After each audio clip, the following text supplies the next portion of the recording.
Bonjour mes amis, aujourd'hui petit rituel du lundi concernant le pouvoir de l'eau car nous en sommes à la deuxième étape de notre programme en 7 étapes, comment augmenter notre niveau d'énergie.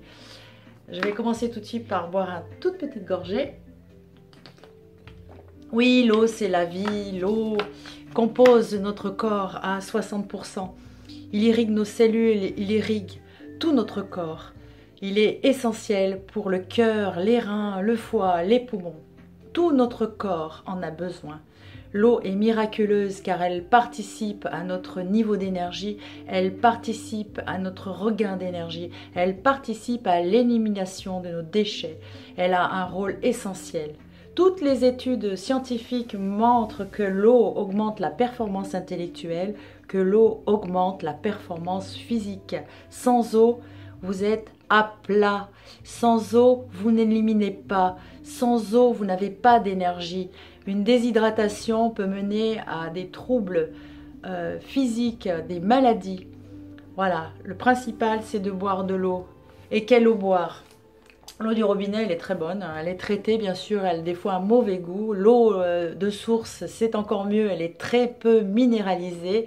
Et l'eau minérale est un médicament. Donc à utiliser avec précaution, on ne devrait pas en boire tous les jours.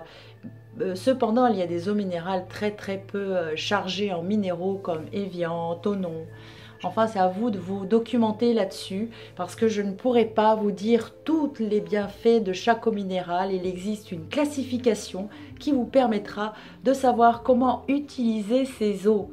Il y a des eaux riches en calcium, riches en sodium, riches en magnésium. Le magnésium qui peut être très bon pour la récupération du sportif en cas de contracture musculaire, en cas d'engorgement. Il faut vraiment vous documenter là-dessus, mais l'eau c'est la vie, c'est important. L'eau en usage interne, buvez des gorgées d'eau régulières.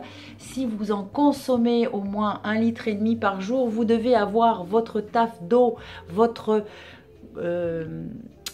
dose d'eau. On n'a jamais assez d'eau lorsque l'on fait un effort physique ou lorsque l'on fait un gros effort intellectuel ou alors quand on a une forte hausse de chaleur ou une forte baisse de température. Il faut vraiment vous adapter à votre consommation, mais gardez bien à l'esprit ce 1,5 litre par jour.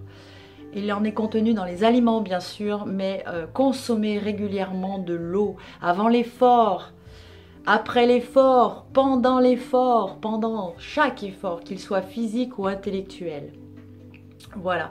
N'oubliez pas aussi que l'eau peut avoir des vertus en externe. Alors, on va vite parler des eaux thermales, de l'eau de mer. Les eaux thermales, il y a des cures pour ça qui peuvent aider au niveau osseux, articulaire, au niveau circulatoire. Enfin, on trouve tout type de vertus de l'eau.